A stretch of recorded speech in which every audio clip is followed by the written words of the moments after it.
Olá, pessoal. Espero que estejam todos bem, espero que estejam se cuidando. E aqui quem fala é a professora Natália. E vamos resolver exercícios da unidade 3, Transformações Químicas da Matéria, página 357 e 358. E da unidade 4, o átomo, nas páginas 376 e 377. Exercícios da seção para casa. Então, vamos começar com a questão 10, que está na página 376, né? 357, tá? Vamos começar com essa. Então, vamos lá. Número 10.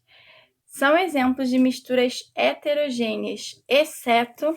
Então, só para a gente relembrar, misturas heterogêneas, elas apresentam duas ou mais fases, certo? A gente olha para elas e enxerga duas ou mais fases.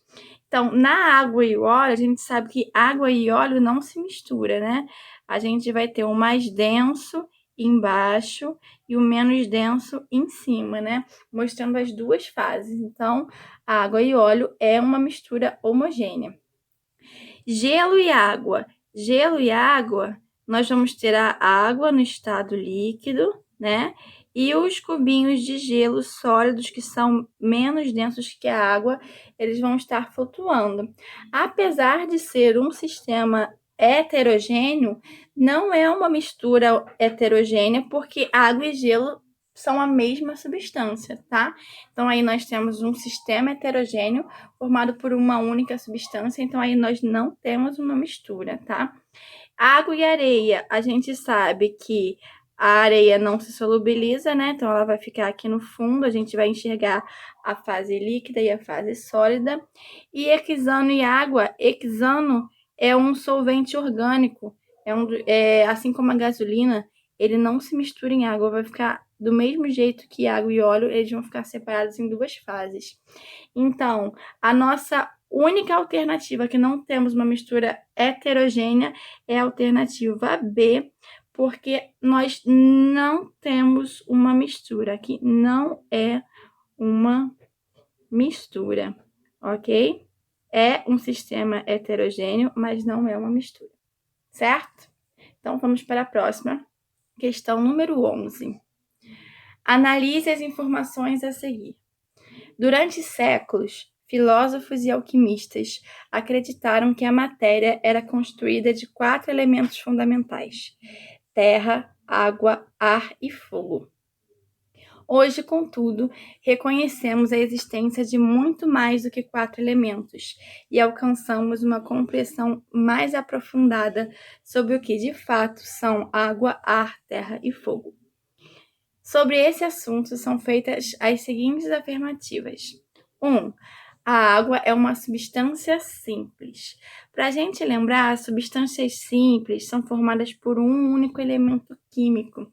E a fórmula da água é H2O. Ou seja, nós temos dois elementos, o hidrogênio e o oxigênio. Então, por isso, a água não é uma substância simples, é uma substância composta, ok? O ar é uma solução. O que é uma solução? Soluções são misturas homogêneas, certo? E o ar, como toda mistura de gases, é uma mistura homogênea, então é uma solução. Então, essa aqui está verdadeira. 3. A Terra é uma mistura homogênea. Desculpa, tá escrito aqui heterogênea. Sim, a Terra é uma mistura, tem vários componentes na Terra e é heterogênea. A gente consegue diferenciar diferentes fases. E 4.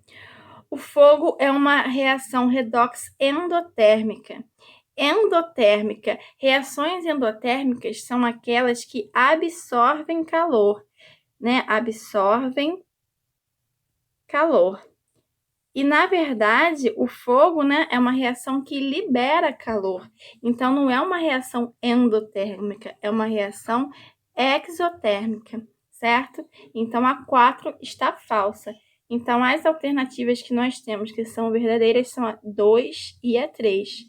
Nossa resposta, então, é a letra D, ok?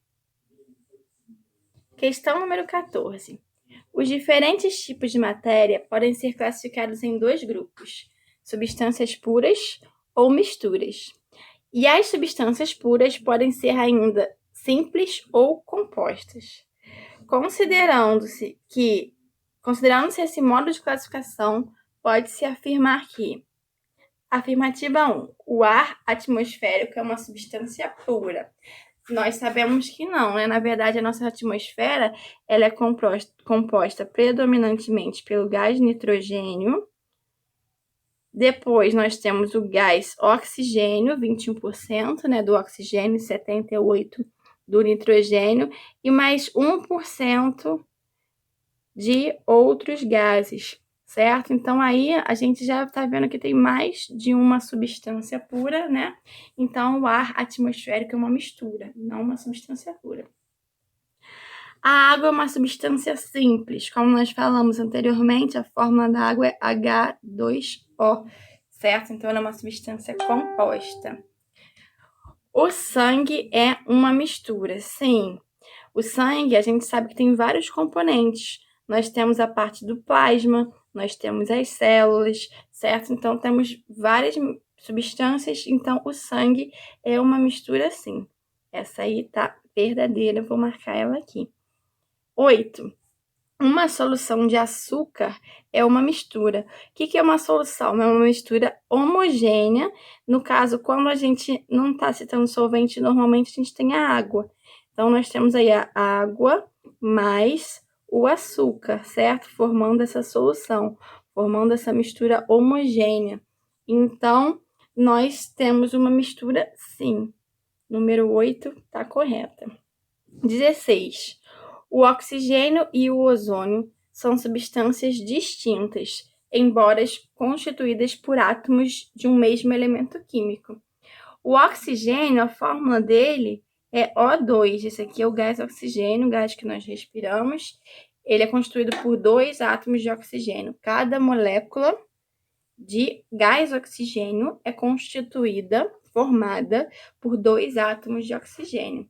E a fórmula do gás ozônio é essa aqui, O3. Ou seja, cada molécula de ozônio é formada por 3 átomos do elemento químico oxigênio, certo? Então, essa afirmativa aí está correta, porque nós temos substâncias diferentes, substâncias distintas, já que são formadas por moléculas diferentes, porém elas são formadas pelo mesmo elemento químico. Então, verdadeiro.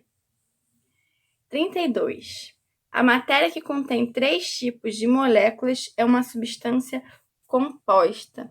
Se nós temos 3 tipos de moléculas, vamos supor que nós temos N2 mais O2 mais H2O, como temos na nossa atmosfera, por exemplo. Aqui são 3 tipos de moléculas. Se são 3 tipos de moléculas, são 3 substâncias diferentes, certo? Se são 3 substâncias diferentes, então isso aqui é uma mistura, tá? É uma mistura e não uma substância composta. Uma substância composta seria se a gente tivesse, por exemplo, somente a água, que é uma substância pura formada por 2 elementos químicos e por isso ela seria composta. 64.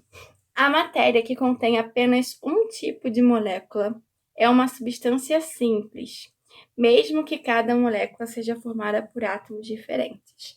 Então, se nós temos somente a molécula de H2O, por exemplo, ela é uma substância pura, né? Porém, não é uma substância simples nesse caso, é uma substância composta, certo? Se nós tivéssemos só o O2, por exemplo, aí sim a gente teria uma substância simples, certo? Mas a gente não pode afirmar que toda substância pura é simples, que nós temos exemplos, assim como a água aqui, de substâncias compostas que são substâncias puras, ok? Então, somente 4, 8 e 16 estão corretas. Questão número 15. Os peixes estão morrendo porque a água do rio está sem oxigênio, mas nos trechos de maior corredeira, a quantidade de oxigênio aumenta. Ao ouvir esta informação de um técnico do meio ambiente, Um estudante que passava pela margem do rio ficou confuso e fez a seguinte reflexão: estou vendo água no rio e sei que a água contém em suas moléculas oxigênio. Então, como pode ter acabado o oxigênio do rio? Questão A. Escreva a fórmula das substâncias mencionadas pelo técnico. Ele mencionou a água e o oxigênio, certo? A fórmula da água é H2O, né? Aqui nós temos a água. E a fórmula do gás oxigênio é O2, né? Aqui nós temos o oxigênio. Vou botar gasoso, ok? Gás oxigênio. Agora, questão B. Qual é a confusão cometida pelo estudante em sua reflexão? O que ele fez? Ele sabe que na fórmula da água, que ele diz, né, tem oxigênio, né? Só que ele está confundindo o elemento oxigênio com o gás oxigênio. O que está faltando aí para os peixes respirarem é o gás oxigênio que fica dissolvido na água e não o oxigênio, elemento oxigênio que faz parte da fórmula da água. Então, o estudante confundiu o gás oxigênio, o gás O2, né, oxigênio, com o elemento oxigênio que faz parte da fórmula da água, né? Que faz parte da fórmula da água. Ok? Então, essa aí é a nossa resposta, certo? Próxima questão, questão 16. Observe os recipientes A, B e C e os seus respectivos conteúdos. Após a mistura e agitação do conteúdo dos 3 recipientes em um só, observa-se que apenas parte do açúcar e parte do gelo permanecem insolúveis. Assinale o número de fases e de componentes do sistema resultante. Então, nós vamos misturar, né, todos esses componentes aí. Vamos, então, observar quais são os componentes. Nós temos álcool e açúcar, água, cubos de gelo e sal, né? Temos aí 5 componentes, né? Sendo que água e cubos de gelo é a mesma substância, mesmo componente, ok? E ele diz ainda que parte do açúcar e parte do gelo permanecem insolúveis. Então, o que vai acontecer? Primeiro, nós temos uma fase líquida, né? 2 fases líquidas separadamente que, quando se juntarem, vão formar uma única fase líquida. Aqui nós vamos ter a água e o álcool, certo? Ambos líquidos que se misturam. Ele está dizendo que parte do açúcar permanece insolúvel. Então, a gente vai ter uma parte sólida aqui ainda, né? Com açúcar. E vamos ter um pouquinho de açúcar solúvel também. Ele diz que parte do gelo também permanece insolúvel. Então, a gente ainda vai ter gelo aqui flutuando como parte sólida, né? O sal, ele não comenta nada. Então, o sal, ele vai ficar totalmente solúvel. Se não ficasse, ele ia avisar, ok? Então, assim vai estar a nossa solução, ok? Nossa mistura, na verdade. Uma fase líquida contendo água, álcool, sal e um pouquinho de açúcar, e 2 fases sólidas, uma com açúcar e uma com gelo. Então, quantas fases nós teremos aqui? 3 fases, certo? Então, a gente diz que é um sistema trifásico, ok? E quantos componentes?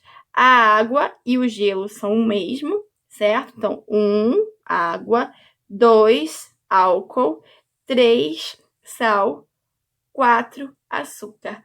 4 componentes, então. Beleza? Questão 17. Uma amostra de água do rio Tietê, que apresentava partículas em suspensão, foi submetida a um processo de purificação, obtendo-se ao final do tratamento, uma solução límpida e cristalina.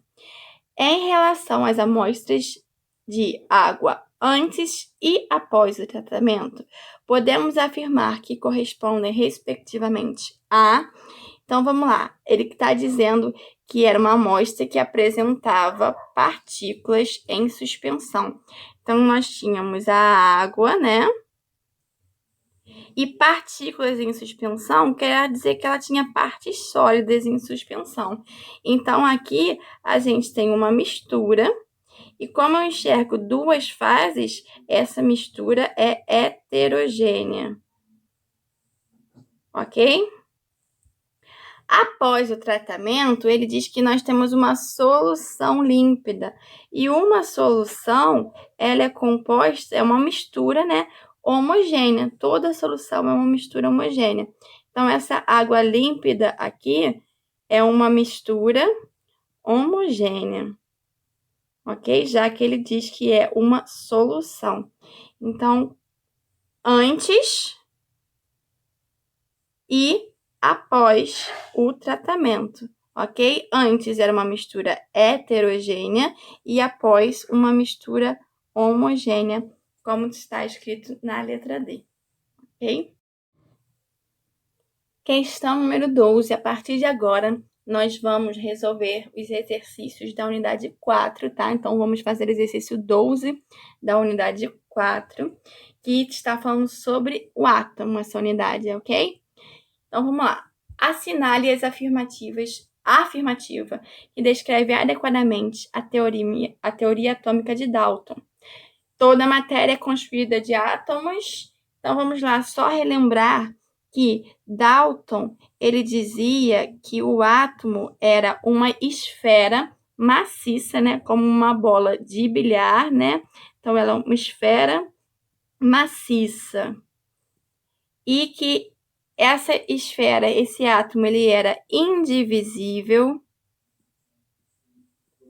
e indestrutível. E ele dizia também que átomos iguais, de elementos químicos iguais, né, eram representados por esferas do mesmo tamanho. E elementos químicos diferentes são representados por esferas de tamanhos diferentes, certo? Então, os átomos que eram idênticos representavam ao mesmo elemento químico, certo? Então, vamos olhar as nossas alternativas. Letra A. Vamos ver qual delas está relacionada ao modelo de Dalton. Os quais são formados por partículas positivas e negativas. Nesse momento aqui, ele descreve como um átomo sendo divisível em partículas positivas e negativas, contra a ideia de Dalton. Letra B. Os quais são formados por um núcleo positivo e por elétrons que gravitam livremente em torno desse núcleo. Mais uma vez, o Dalton dizia que ele era indivisível, e aqui a gente está vendo que o átomo é divisível. Letra C. Os quais são formados por um núcleo positivo, mais uma vez, e por elétrons. Também não, né? E letra E. Todos os átomos de um mesmo elemento são idênticos, que é o que a gente falou, certo? Elementos iguais, esferas iguais e tamanhos iguais. Então, a letra D é a alternativa correta. 13. Considerando as relações entre os átomos indicadas no esquema, afirmar que os números... Vamos lá, primeiro eu vou botar aqui, ó, que tá bem difícil de enxergar. Aqui em cima a gente tem o X, com massa 38 e número atômico 20. Aqui embaixo a gente tem o Z, com número atômico 20. E aqui o Y, com número de massa 40. Certo? Então, vamos lá. A gente está vendo aqui a relação entre X e Z, que X e Z são isótopos. Se eles são isótopos, eles têm o mesmo número de prótons, certo? Então, já está aqui, ó, 20 prótons, o mesmo número atômico, certo? Em Z e Y, a gente está vendo aqui que eles são isóbaros. Isóbaros, A, que representa a massa, certo? Isóbaros quer dizer que esses elementos têm o mesmo número de massa. Se Y tem 40 de massa, então Z tem que ter 40 também, ok? E Y e X são isótonos. Isótonos, né? Que ele está dizendo aqui, ó. Y e X são isótonos. N de nêutrons. Quer dizer que X e Y têm o mesmo número de nêutrons. Como é que a gente acha? A gente sabe que massa é igual a prótons, né? Ou número atômico, mais nêutrons, certo? Se eu quiser achar o número de nêutrons, o que eu vou fazer? Esse próton aqui que está somando, eu vou passar para lá, subtraindo. Então, vai ficar aqui A menos P é igual a N. Então, sempre que eu quiser achar o número de nêutrons, é só eu subtrair a massa menos o número atômico, o número de prótons.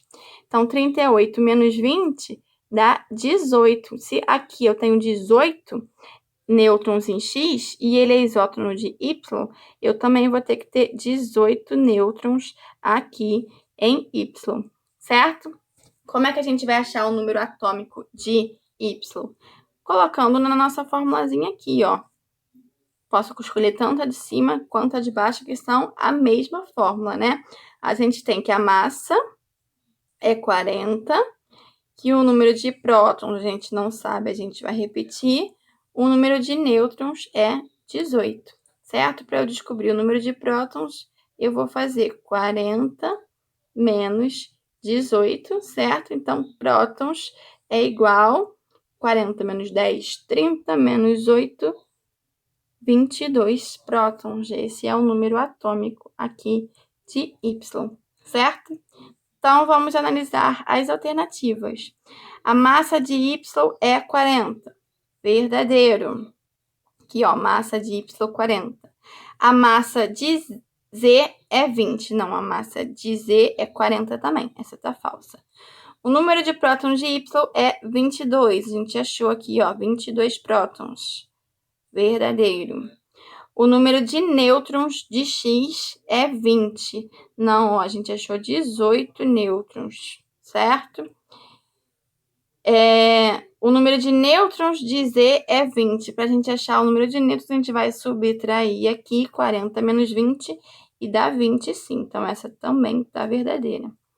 32. O número de nêutrons de Y é 20. Não, a gente já viu que é 18. E 64. O número de prótons de Z é 22. Não, o número de prótons de Z é 20, é o seu número atômico. Então, só essas afirmativas aí estão verdadeiras. 14. Considerando os átomos X, Y e R, vamos ver que X e R são isóbaros. Para ser isóbaros, tem que ter a mesma massa. E X tem massa 40 e R tem massa 39. São massas diferentes, certo? Opa, deixa esse risco para lá. Letra B. X e R são isótopos P de prótons, certo?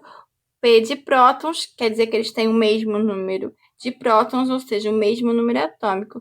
E realmente, ó, X e R têm o mesmo número atômico. Então, essa afirmativa aí está verdadeira. Vamos ver as outras porque que estão falsas. X e R são isótonos. Vamos achar, para saber se são isótonos, precisamos achar o número de nêutrons, certo? Número de nêutrons, ok? Como é que a gente vai achar? Subtraindo 39 menos 19 dá 20, certo? 40 menos 19 vai dar 21. São números diferentes, então não são isótonos. X e Y pertencem ao mesmo elemento químico. Para pertencer ao mesmo elemento químico, eles têm que ter números atômicos, ou seja, números de prótons iguais. E o número de prótons de Y e X são diferentes, então eles não pertencem ao mesmo elemento químico. E por último, X e Y deveriam estar representados pelo mesmo símbolo químico. X e Y só deveriam estar representados pelo mesmo símbolo químico se eles pertencessem ao mesmo elemento químico. E eles não pertencem. Então, X e R poderiam estar sendo representados porque eles têm o mesmo número atômico, então pertencem ao mesmo elemento químico, né? Mas não é isso que a alternativa está propondo, então letra B é a alternativa correta. Questão número 15. São definidas 4 espécies de átomos neutros em termos de partículas nucleares. O átomo 1 possui 18 prótons e 21 nêutrons. Vamos chamar esse átomo de A, tá? Ele possui 18 prótons, então o número atômico dele é 18, certo? E ele possui 21 nêutrons. A gente pode, então, calcular a massa, ó. 18 prótons mais 21 nêutrons, né? Então, nós vamos ter massa 39, ó. 39 é a massa de A, do átomo 1. O átomo 2, vamos chamá-lo de B, ele possui 19 prótons e 20 nêutrons. Então, se a gente colocar aqui na nossa fórmula, prótons mais nêutrons, a gente acha a massa, tá? 39 também. O átomo 3, vou chamar de C, possui 20 prótons e 19 nêutrons. Então, ó, 20 prótons mais 19 nêutrons. Mais uma vez, 39. Vamos botar aqui, 39. E o átomo 4, vou chamar de átomo D, ele possui 20 prótons e 20 nêutrons. Então, a massa dele, prótons mais nêutrons, é igual a 40. Certo? Agora, pode-se concluir que os átomos 3 e 4 são isóbaros. Para ser isóbaros, tem que ter o mesmo número de massa, e eles não têm. Os átomos 2 e 3 são isoeletrônicos. Isoeletrônicos têm o mesmo número de elétrons. Para eles terem o mesmo número de elétrons, como estamos falando sempre de átomos neutros nesse caso, átomos neutros têm o mesmo número de prótons igual ao número de elétrons. Então, se C tem 20 prótons, ele também tem 20 elétrons. Se B tem 19 prótons, então ele tem 19 elétrons. Então, 2 e 3 não podem ser isoeletrônicos. C. Os átomos 2 e 4 são isótopos, ou seja, mesmo número de prótons. O átomo 2 tem 19 prótons e o átomo 4 tem 20 prótons, então eles não são isótopos. Letra D. Os átomos 1 e 2 pertencem ao mesmo período de classificação periódica. Sim, essa é a nossa alternativa correta, porque os átomos 1 e 2, eles têm o mesmo número atômico, ou seja, o mesmo número de prótons, né? Então, eles, na verdade, são o mesmo elemento químico. Se eles são o mesmo elemento químico, eles têm a mesma classificação periódica, eles estão exatamente no mesmo lugar na tabela periódica. Então, a letra D é a correta. Questão 17. São dadas as seguintes informações relativas aos átomos hipotéticos X, Y e Z. O átomo Y tem número atômico 46. Então, vamos botar aqui o átomo Y, número atômico 46, número de massa 127 e é isótono de W. Então, o que a gente vai fazer? A gente vai achar o número aqui de nêutrons subtraindo 127 menos 46. Então, 7 menos 6, 1, né? Aqui, 12 menos 4, 8, certo? Então, 81 nêutrons. Então, a gente sabe que W também tem 81 nêutrons, ok? O átomo X é isótopo de W e possui número de massa igual a 130. Então, por enquanto, a gente só sabe que X tem massa 130. Ele é isótopo de W, eles têm o mesmo número de prótons, mas a gente não sabe ainda qual é.